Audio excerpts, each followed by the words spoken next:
ایک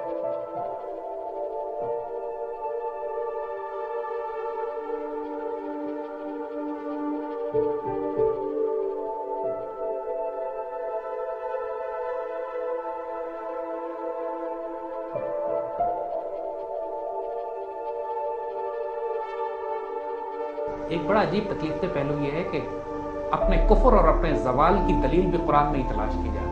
آج بڑے بڑے علماء، بڑے بڑے مفکر، بڑے بڑے دانشور حرام کھانے کی، حرام پر عمل کرنے کی، کفر کے نظام کو قبول کرنے کی تعلیم بھی قرآن میں سے ہی نکال کر دیتے ہیں. اقبال لکھتے ہیں کہ اسی قرآن میں ہے اب ترک جہاں کی تعلیم ہے. یہ کہا جاتا ہے کہ زمانے اگر تم نے اسلام پہ عمل کرنا ہے، اپنے گھر بار چھوڑ کے کونے میں بیٹھ کے کہیں چلا کر لو، کہیں چلا لگا لو، چند دن گزار لو کہیں جا کے، اپنا ذکر فکر، اپنی تسبیح، اپنی مناجات، تعالیٰ کے حضور دعائیں، اپنی عبادتیں کے کونے میں بیٹھ کے کر لو. تمہاری ذاتی زندگی میں تو اسلام ہونا چاہیے، مگر اجتماعی زندگی میں اور سیاسی زندگی میں ریاست اور دین کو الگ الگ ہونا چاہیے. اسی قرآن میں ہے اب ترک جہاں کی تعلیم. جس نے مومن کو بنایا ماہ و پروی کا امین، یہ وہ قرآن جس نے مسلمانوں کو وہ طاقت دی تھی کہ ہم آسمان کے ستاروں کو فتح کرتے پھرتے ہیں، پوری کائنات پر حکمرانی کیا کرتے تھے.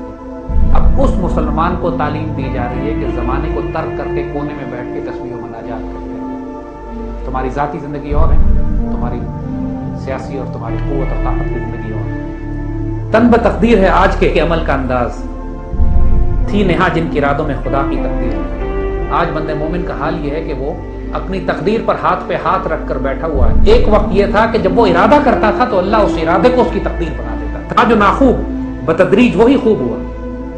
جو کچھ عرصہ پہلے تک جس چیز کو مسلمان ناپسند کیا کرتے تھے، مسلمان جسے نفرت کیا کرتے تھے، آہستہ آہستہ وہی چیزیں خوب ہو گئی، وہی چیزیں رواج بن گئی، وہی چیزیں مروج ہو گئی، وہی چیز فقہ اور دین میں داخل ہو گئی. آج بڑے بڑے علماء نے کاغذ کے نوٹ کے حلال ہونے پر فتوے جاری کیے ہوئے. حالانکہ شراب کسی دور میں حلال نہیں ہو سکتی، کاغذ کا نوٹ بھی حلال نہیں ہو سکتا. مجبوراً ہم استعمال کر رہے ہیں اس لیے کہ پھنسے ہوئے کفر کے نظام میں. اس کے اوپر بنیاد بنا کر اسلامک بینکنگ بنا دی گئی، نعوذ باللہ، جیسے اسلامی سود خوری اور اسلامی شراب کا نظام. کیوں کہ غلامی میں بدل جاتا ہے قوموں کا ضمیر. اس کی وجہ یہ ہے جب قوم غلام ہوتی ہے نا تو اس کا ضمیر بدل جاتا ہے. ٹیلی ویژن بچوں کے ساتھ بیٹھ کے دیکھتے ہوئے شرم نہیں آتی تھی. آج حالت یہ ہے کہ اب ڈرامے تو دور کی بات ہے، اب ٹی وی کے اشتہار دیکھتے انسان کی شرم سے سر جھک جاتا ہے. کیوں؟ اقبال کیا کہہ رہے ہیں؟ وہ تھا جو ناخوب وہی بتدریج خوب ہوا، کہ غلامی میں بدل جاتا ہے قوموں کا ضمیر. یہ تصور نہیں تھا جب ہم چھوٹے تھے کہ پاکستانی میڈیا کے اوپر بھی بڑے ایڈوانس ڈرامے بنتے تھے. تصور نہیں تھا کہ خاتون بغیر دوپٹے کے دکھائی جاتی. ہر قسم کی خرافات، ہر قسم کا کفر، چاہے وہ ڈیموکریسی کی شکل میں، چاہے معاشی برائی بدکاری ہو، چاہے سود اور ربا کے نظام ہو، اس کو جسٹیفائی کرتے ہیں اس بنیاد پر کہ پاکستان کے آئین میں لکھا ہوا، آئین میں تو یہ نہیں لکھا ہوا، آئین میں آبجیکٹو ریزولوشن ہے آئین کی شروع، اس میں تو لکھا ہوا ہے کہ پاکستان میں کوئی قانون اللہ رسول کے قانون کے خلاف نہیں بنایا جائے. آئین میں تو یہ لکھا ہوا ہے کوئی شخص الیکشن نہیں لڑ سکتا جب تک وہ پاکستان کے نظریات پر یقین نہ رکھتا ہو، جب تک کہ پاکیزہ مسلمان نہ ہو، جب تک حرام و حلال کی تمیز کرنے والا، جب تک اس کا ذات اور کردار اللہ کے ولی کا نام. جو آرٹیکل میں صفات لکھی ہوئی ہیں اس شخص کی جو ایم این اے اور ایم پی اے کے الیکشن لڑ سکتا ہے، وہ اللہ کے ولی کی صفات. اگر آئین پہ عمل کرتے ہو تو پھر اس آئین کو ہم قبول کریں گے جس آئین کو اگر تم امپلیمنٹ کرو اس طریقے سے کہ جہاں پہ حکم اللہ کا چلے، یا نظام سود اور ربا کے بجائے اللہ کا، بیت المال کی بنیاد پر ریئل ویلتھ بیس اکنامک سسٹم، پولیٹیکل سسٹم وہ جو خلاف داشتہ کا ہو. ورنہ یہ آئین خدا کا بنایا ہوا نہیں، وکیلوں کا بنایا. ہم اس آئین پر یقین کرتے ہیں جو اللہ اس کے رسول صلی اللہ علیہ وسلم نے دیا، جس کی امپلیمنٹیشن خلافت راستہ میں کر کے دکھا دی. معمولی سے معمولی کرائے کا مقدمہ آپ نے نپٹانا ہو تو قانون انگریز کا چلتا ہے، برٹش لا سے.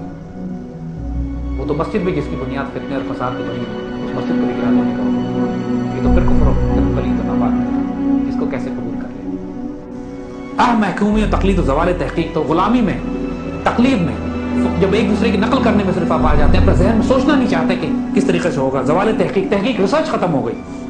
خود بدلتے نہیں، قرآن کو بدل دیتے ہیں. ہوئے کس درجہ فقیہان حرم بے توفیق.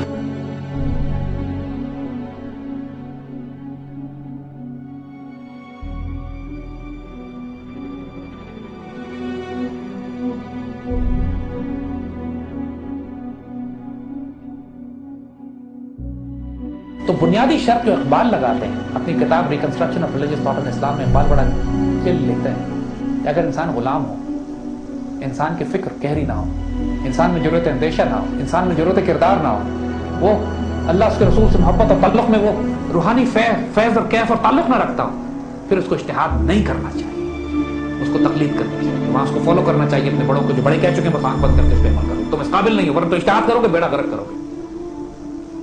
یہی علماء سو نے اجتہاد کر کے جمہوریت کو حلال قرار دے دیا، سیاسی جماعتوں کو حلال، بلکہ خود سیاسی جماعتیں بنا لی، خود اس اچھل کود میں شامل ہو گئے، ناپاک یہ بالکل ہی پلیت نظام کو ایکسپٹ کر لیا، قبول کر لیا، اجتہاد کر لیا. حالانکہ یہ کفر کا بنایا ہوئے نظام یہ سارا سلسلہ ہے. اسی بینکنگ سسٹم کو قبول کر لیا. ان کے کانسٹیٹیوشن دیکھیں، ان کے لائن، ان کے سارے مینیفیسٹو دیکھیں، ان کی سیاسی جماعتوں کے کفر کے پورے نظام کے اندر رہنا چاہتے ہیں، تبدیل نہیں کرنا چاہتے.